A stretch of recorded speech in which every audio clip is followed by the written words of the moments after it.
hadis yang sahih diriwayatkan oleh Imam Tirmidzi, Nabi Shallallahu alaihi wasallam bersabda, "Man qara'a suratal kafirun addalat rubu'ul Qur'an." Siapa yang membaca surat Al-Kafirun, Qul ya ayyuhal kafirun, sungguh dia telah membaca setara dengan 1/4 Al-Qur'an. Wa man qara'a qul huwallahu ahad, ya ta'addalat sulusul Qur'an. Dan siapa yang membaca qul huwallahu ahad, sesungguhnya qul huwallahu ahad itu setara dengan 1/3 Al-Qur'an. Hadis sahih riwayat Imam Tirmidzi.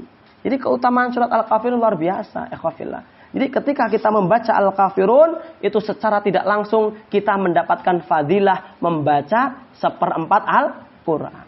Kamu jangan kemudian dijadikan dalih ya, kemudian untuk meninggalkan baca Al-Quran. Baca Al-Kafirun itu saja 4 kali sudah setara khatam Quran. Ya, tidak seperti itu juga ya. Nah, jadi membaca Al-Kafirun kita bicara fadilahnya, bukan kemudian kita meninggalkan ayat-ayat yang lain untuk kita baca. Namun dari sisi pahala tentu berbeda. Kalau dari sisi keutamaan setara, namun dari sisi pahala tentu orang yang membaca 1/4 Al-Quran lebih banyak pahalanya karena setiap hurufnya dinilai 10 kebaikan. Seperti itu ya.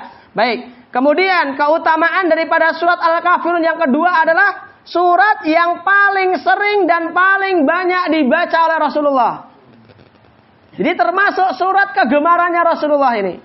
Surat yang hampir setiap hari beliau Shallallahu alaihi wasallam tidak pernah meninggalkannya. Makanya disebutkan dalam riwayat Imam Muslim bahwa Nabi Shallallahu alaihi wasallam rutin membaca surat Al-Kafirun pada rakaat pertama salat qobliyah subuh dan pada rakaat pertama salat ba'diyah maghrib. Jadi pada salat qobliyah subuh ya, salat sunnah fajar itu kan 2 rakaat. Rakaat pertama Rasulullah rutin baca surat Al-Kafirun. Rakaat kedua Rasulullah rutin baca Al-Ikhlas. Demikian pula pada surat ba'diyah maghrib. Salat ba'diyah maghrib itu Rasulullah rutin rakaat pertama bacanya Al-Kafirun dan rakaat kedua bacanya surat An-Nas. Ini diriwayatkan oleh Ibnu Umar dalam riwayat Imam Muslim. Jadi ini keutamaan surat Al-Kafirun. Jadi Rasulullah Shallallahu alaihi wasallam sangat senang membaca surat Al-Kafirun ini. Nah, makanya ini ada PR ya. Jadi setidaknya nanti di antara kita yang merasa belum menghafal, silakan nanti sama-sama dihafal. Karena kalau bagaimana kita mau mengamalkan sunnah ini kalau kita belum menghafalnya. Baik. Ini keutamaan yang kedua. Kemudian keutamaan yang ketiga, ikhwafillah rahimani wa rahimakumullah, termasuk daripada keutamaan surat Al-Kafirun adalah apa? Yustahabbu fi qiraatiha qabla naum. Termasuk yang dianjurkan untuk dibaca sebelum tidur itu Al-Kafirun. Ya. Ini surat yang sangat sunnah sekali untuk dibaca sebelum tidur. Ya makanya tadi Rasulullah hampir setiap hari tidak pernah beliau itu libur baca Al-Kafirun ya.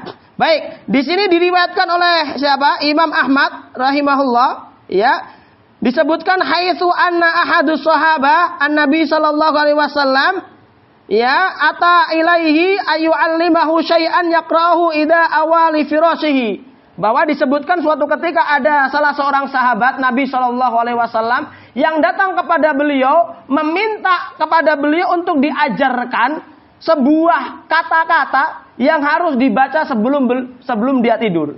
Maka ketika Rasul ditanya seperti ini, maka Rasulullah pun mengatakan faqala iqra inda manamika qul ya ayyuhal kafirun. Wahai sahabatku, kalau engkau mau baca sesuatu sebelum tidur, bacalah sebelum engkau tidur tuh qul ya ayyuhal kafirun. Kenapa? Fa innaha bara'atun minasyirki.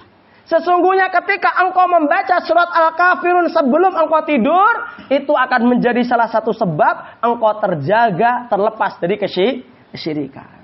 Ini Masya Allah ini. Ini keutamaan ketika orang baca surat Al-Kafirun sebelum tidur, kata beliau Shallallahu alaihi wasallam dalam riwayat Imam Ahmad adalah apa? Itu akan menjadi sebab seseorang terjaga